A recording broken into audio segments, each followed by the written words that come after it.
Tantor Audio, a division of Recorded Books, presents Mom's the Word, an Oriceran urban cozy, by Martha Carr and Michael Anderle, narrated by Traci Odom. Chapter 1. Lucy Heron stepped off the Silver Griffins' private magical subway car, with its steaming engine and its gleaming blue carriage, and into the station hidden in the hillside beneath Griffith Observatory. There was seldom a crush of people on this line. It didn't cater to the broader magical population, never mind the mundane humans who filled the streets of L.A., oblivious to the society of witches and wizards, elves, dwarves, gnomes, and other magical creatures hidden within their city. Still, every commuter line was going to see some extra bustle on a Monday morning, and she let a small crowd of wizards, witches, and administrative gnomes flow past her before heading across the platform to the station-keeper's office. Normandy the gnome sat behind his counter, peaked cap sitting jauntily on his head and buttons gleaming on his uniform. He smiled and raised the window as Lucy approached. "Good morning, Agent Heron. Did you have a good weekend?" "It was lovely, thank you." Lucy's northern English accent added roundness to the vowels. "Charlie and I took the kids for a walk in the country, then to the archaeological site Dylan's going to help at." "He must be very excited." "Him and all his friends. They think they're going to be the next Indiana Jones. I hope they're not too disappointed when it's all dust and tiny trolls." Lucy set down her Wonder Woman travel cup with steam curling off the top of her tea and opened her Batman backpack. "I managed to do some baking with Eddie, too, so these are for you." She handed Normandy a paper bag full of chocolate and peanut cookies. The gnome beamed. "They smell delicious. Thank you, Agent Heron." "Thank you for keeping this place so well for us." Lucy zipped her bag shut and picked up her tea. "Looks like the crowd's gone, so I'll head on up. See you later, lad." "And you, Agent." A short walk along a tunnel, then a climb up a steeply spiraling set of stairs took Lucy to a secret door into the Griffith Observatory, close to the planetarium. The whole place was quiet this early in the day, so she didn't have to worry about dodging tourists as she made her way past the planetarium and the pendulum, down an exhibition hall, and through a secret doorway opened by a tap of her wand. In the reception of the Silver Griffins' L.A. base, the last few agents from the morning rush were still in line to pass security procedures. "This is ridiculous," a gray-haired wizard said indignantly. "I've been working here for decades. You know who I am." "That's exactly what a doppelganger would say," the receptionist said curtly. "So if you want to come in, you'll need to get your wand out." "This is outrageous. A jumped-up nobody getting ideas above his station." "Wand, please." The receptionist's smile was brittle. "You can't talk to me like this." "That works both ways. Now, please, your wand." With a derisive snort, the wizard placed his pine wand on a box on the reception desk. A light on the box flashed red. Behind the wizard, Lucy drew her short, knobby wand, just in case. "Damn thing's clearly broken." The wizard slapped the box. "You should get that looked at." "Actually, we had it tested this weekend." The receptionist slowly reached under his desk. "Why don't you give it another try?" "Fine."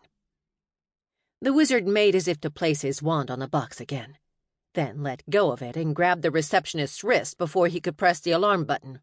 "Oh, no, you don't." The receptionist tried to jerk back, but the wizard gripped tight and yanked him forward, slamming his forehead into the receptionist's face. For a moment, the wizard's wrinkled features turned into something blank and pale. "Stupefaccio!" Lucy waved her wand. The spell hit the wizard, who went limp and fell to the floor, stunned. His face rippled, and the wrinkles vanished, along with the sharpness of his nose, the jutting chin, and the piercing brightness of his eyes. They left behind a face as blank and featureless as a mannequin in a department store window. "This is why we need security checks." The receptionist rubbed his nose. He picked up his desk phone. Security to reception, please. We have a doppelganger again. He sighed as he put the phone down.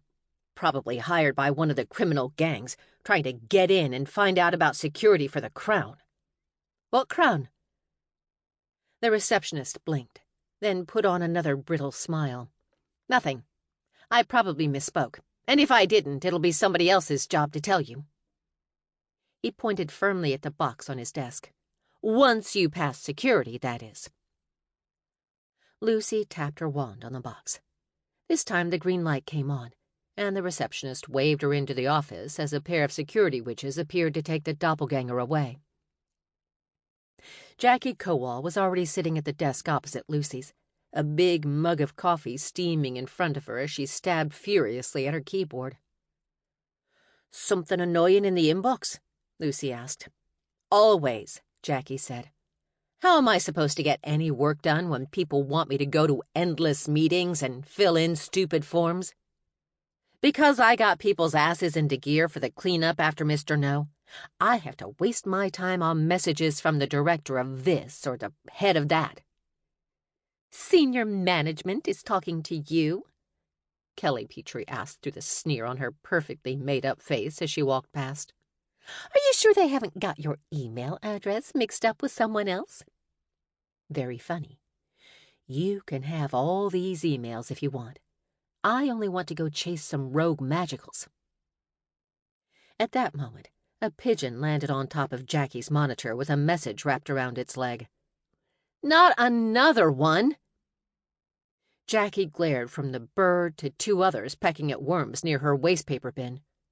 "Bureaucracy is going to be the death of me." "Excuse me, Agent Heron." Sam, the regional manager's PA, had appeared silently by Lucy's desk. "Mr. Applegate would like to see you in his office." "Ha!" Jackie said. "This time it's for you. Have fun." "Thanks, Sam." Lucy took a paper bag out of her backpack, picked up her tea, and headed for Applegate's office. Through the glass wall and open shutters, she saw two other people sitting inside, talking to the boss. She knocked, then walked in, and placed the paper bag on Applegate's desk. "Some biscuits for you, sir." She smiled. "I hear that you're still recovering your strength, and chocolate chips are medicinal." Roger Applegate gave a jovial laugh and patted his belly. The buttons of his three-piece suit looked a little strained. "My wife's been taking a similar approach to my recovery," he said. "I keep telling her it was my mind, not my body, that got attacked.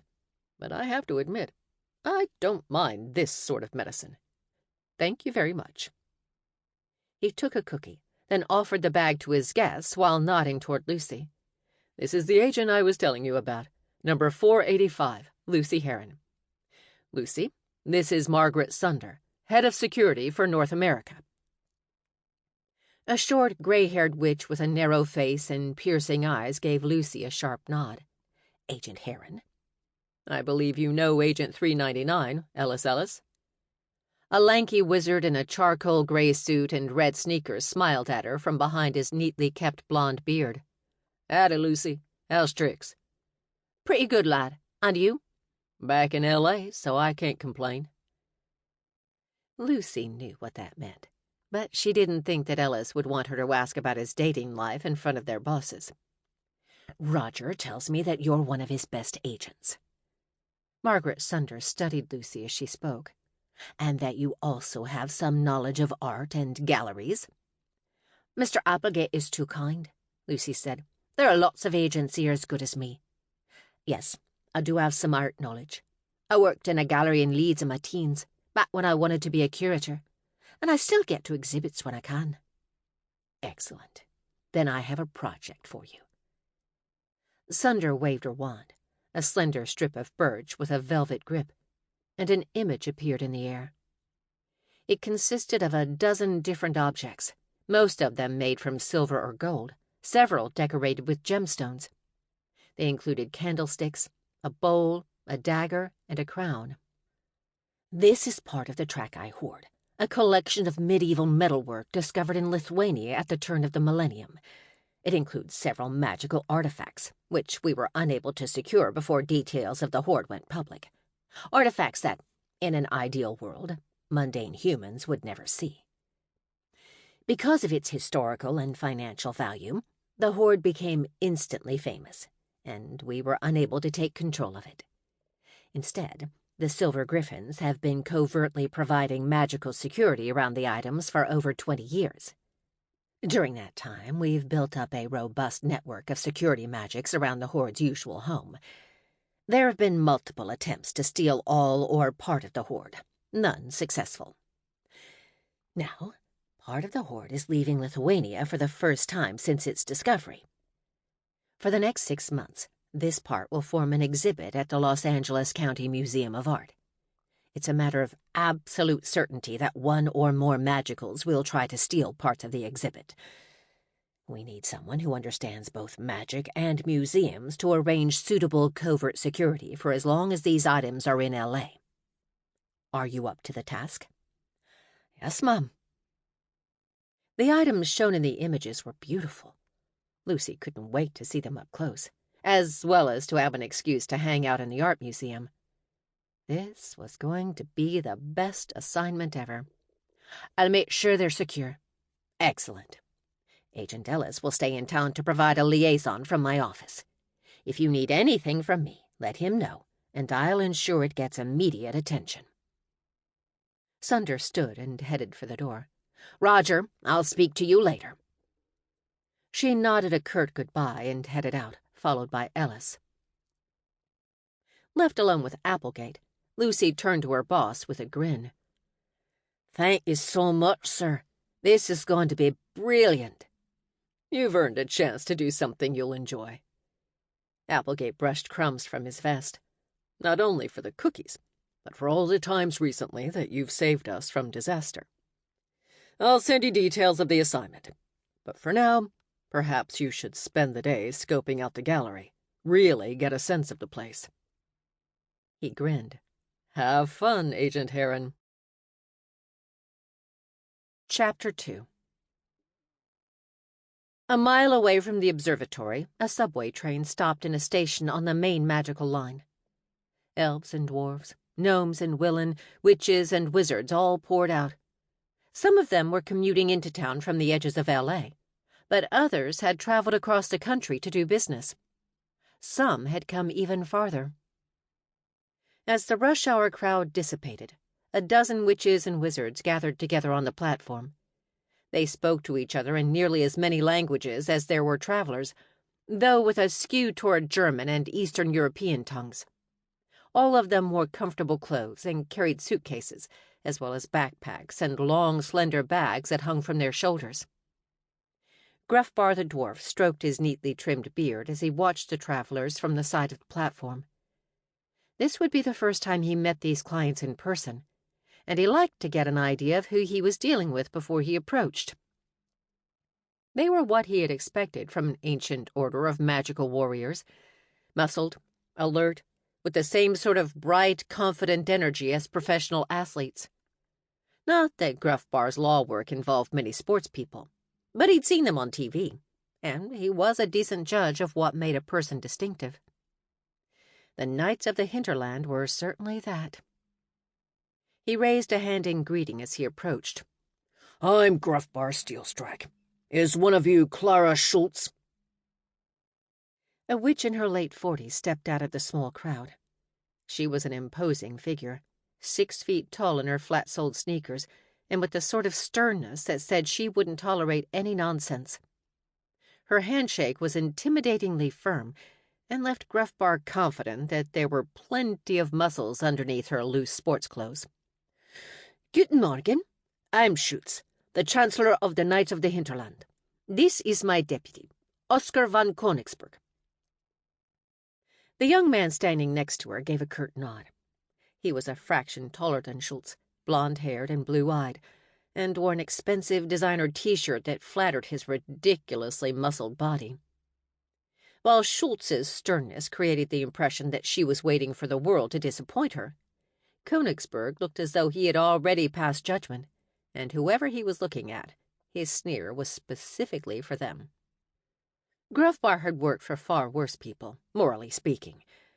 But none had created such an instant sense of loathing as this puffed-up young man. "Pleased to meet you." Gruffbar didn't allow a hint of his feelings to show. "Shall we go straight to the safe house?" "Yeah, that would be good," Schultz agreed. Gruffbar led them out of the station, through a magically hidden door in the back of a Starbucks, and into the street. The group inevitably drew some attention as they passed through the coffee shop, and he heard someone speculating on whether they were a sports team. The number of admiring looks sent Königsberg's way only made Gruffbar dislike the man more. Several rental cars were waiting outside, all driven by trusted mechanics from the garage where Gruffbar had his office. The Knights of the Hinterland piled in. Gruffbar, Schultz, and Königsberg all got into the same car, and the small convoy headed out through the streets. "It's not far away," Gruffbar said, "but I thought this was the easiest way to get you all there the first time, without losing anyone or having to worry about luggage." "I would expect nothing less for what we have paid you," Schultz said. "Of course. The safe house itself is a set of apartments above a Chinese restaurant. It was the best I could arrange on short notice, given the specifics you provided." "I'm sure it will be fine." Gruffbar raised an eyebrow. "You're putting a lot of faith in someone you've never met." Schultz turned from watching the street go by to look at him. "Faith is for God, Herr Gruffbar. Where creatures like you are concerned, I rely on your greed." "Creatures like me?" Gruffbar tensed. "You have a problem with dwarves?" "Not dwarves, lawyers. Few people are anything but mercenaries. And if there's one thing that our order has learned down the centuries, it is the limit on how far we can trust a mercenary." Gruffbar laughed. "That's fair. As your current sword for hire, is there anything else you want from me?"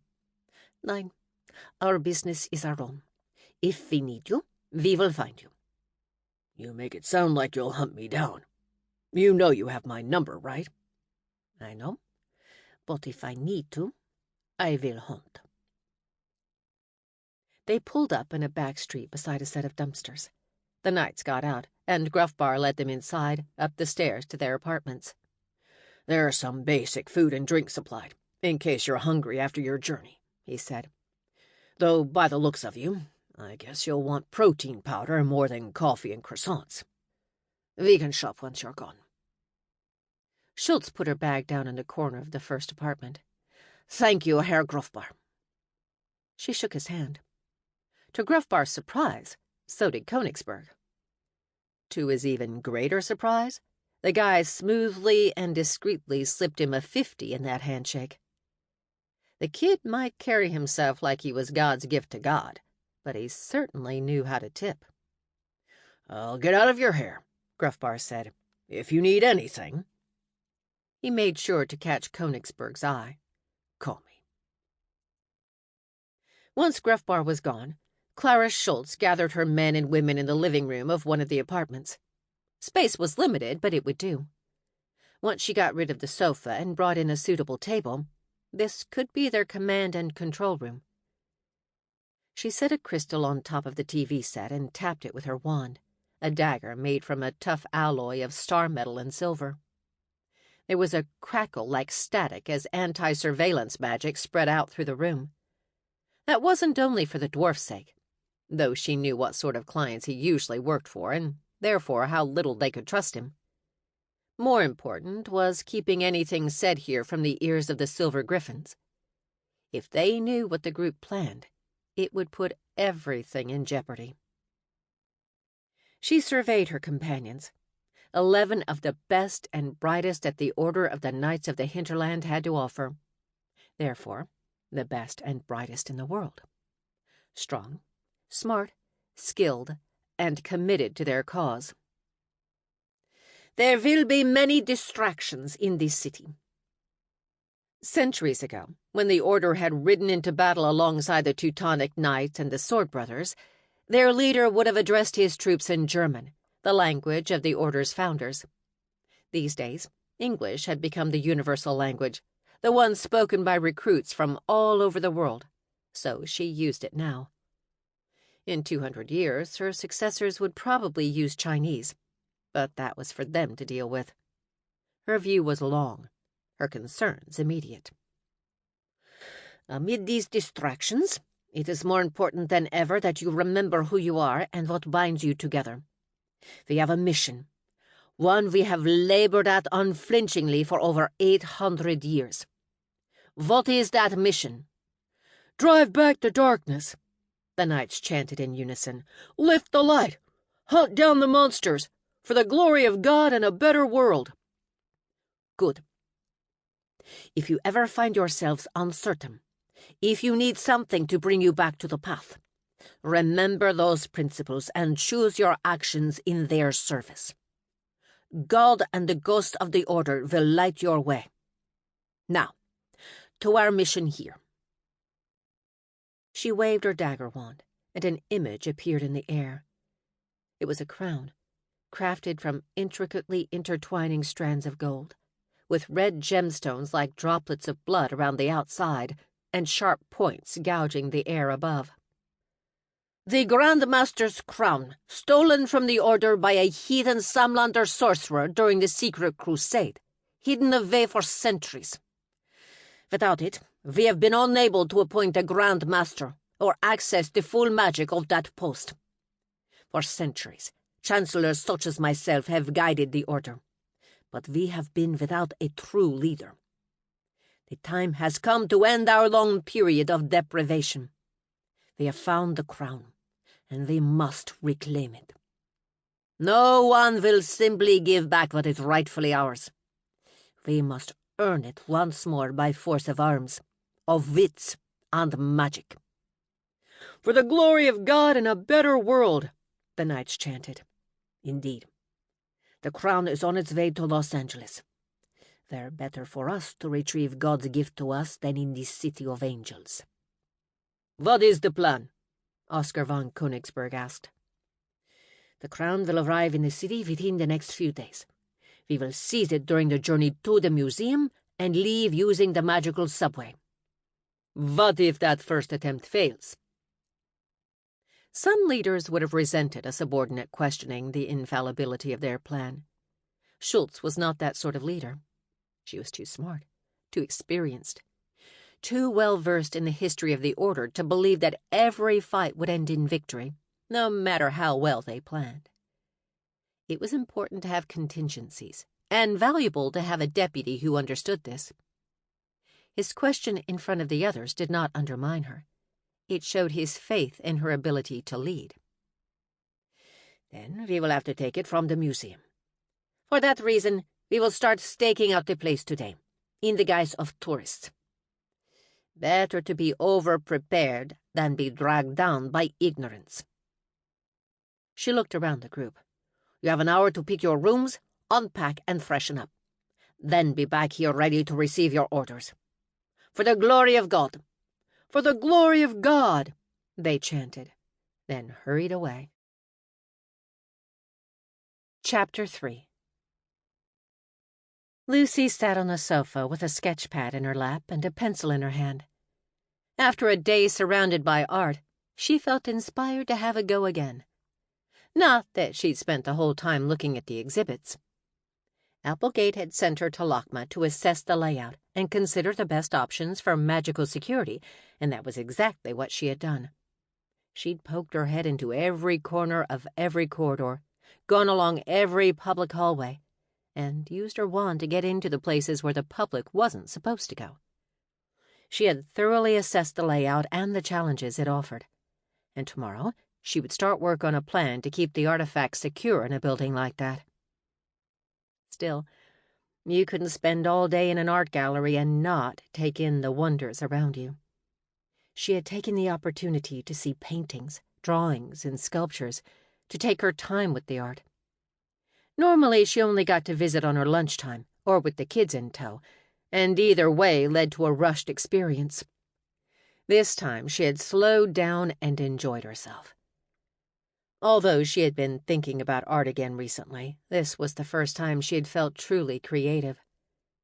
Seeing the amazing things that others did was inspiring. She wouldn't be able to imitate their achievements, but she could at least draw inspiration from them. Once she got through dinner and settling the kids down for the evening, she'd grabbed her old notebook and pencil and sat fizzing with creative energy. The problem, she now realized, was that after so long without setting pencil to paper, she didn't know where to start. It wasn't like going to a drink and draw class with Charlie, where they'd been given a focus for their work. It wasn't like when she had done this regularly, and each time she drew, she was working on something left in the air from the time before. With a potentially infinite range of options to choose from, and without the grit in the oyster that would turn into a pearl, she didn't know where to start. Buddy the dachshund wandered into the room, hopped onto the sofa, and flopped his head down in her lap. "Hey there, lad. Are you looking for some attention?" She ruffled his ears and stroked his head. He let out a low, satisfied grumble and dribbled slightly on her jeans. "Bless you, you soft thing. Should I draw a portrait of you?" But he didn't say no, so she set to work putting his image down on paper. It was fun, and the results were fine, but it wasn't quite the moment of excitement she had been looking for. She hurriedly finished the sketch and set it aside. "Sorry, lad, but I need something more." She reached down the side of the sofa and picked up her laptop. A quick internet search led her to more drawing exercises than she could ever possibly need. But once again, the problem was knowing where to start. A YouTube video on how to sketch a landscape? A guide to structuring a portrait like Da Vinci? A blog post on how to draw like Jack Kirby? There were so many options. "Draw your family," she read. "That sounds like the one for us, doesn't it?" But he drooled in what she took as agreement. "All right, then. Let's have a look." The link took her to a website crammed full of ideas and inspiration. There was an art history section showing how the depiction of families had changed down the centuries. There were technical sections on how to portray bodies, faces, and clothes. An advice section listed what approaches to art would create what sorts of atmosphere in a family picture, from charcoal sketches to grand oil paintings. There was even a part on collage and photo editing to make the most of digital images. What caught her attention was a section labeled Exercises for Inspiration, which suggested a load of different approaches to engage creative imagination.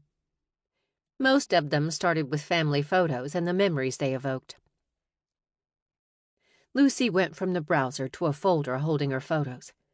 She was vaguely aware that it wasn't really a file on her computer, but something Charlie had set up on the cloud, probably backed up to the magical internet, to ensure that their photos remained secure. He was a wizard in more than one sense when it came to technical things. For Lucy's purposes, there were photos on her computer, and that was all that mattered. She opened an album of pictures from a holiday they had taken a couple of years before when Eddie was still a baby.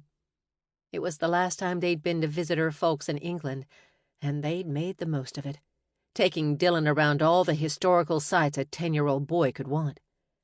There were photos of them walking along an ancient earth mound and climbing the ruined remnants of castles. Others showed them gaping in awe at castles and cathedrals built nearly 1,000 years before, without aid from any modern machinery. Although Lucy wondered if a little sly magic had gone into making those grand buildings possible. Every image made Lucy smile. There were her parents, with Ashley riding on Lucy's dad's shoulders, the little girl using her grandfather as an improvised steed. Tiny Eddie stood on the medieval walls of York, holding himself up with one hand on Charlie and the other on the worn stones. There was Dylan, overexcited in every single photo, until one near the end of the trip where he had fallen asleep at the dinner table. Lucy laughed out loud at that one. "Up to something fun?" Charlie walked in with a programming manual in his hand. "Family photos. You want to join me?" She patted the sofa on the opposite side from Buddy. "Sure. Shall we maybe open a bottle of wine to go with it?" "That would be lovely." Charlie disappeared into the kitchen. There was a thud of cupboard doors, a pop, and he returned. Sample complete. Ready to continue?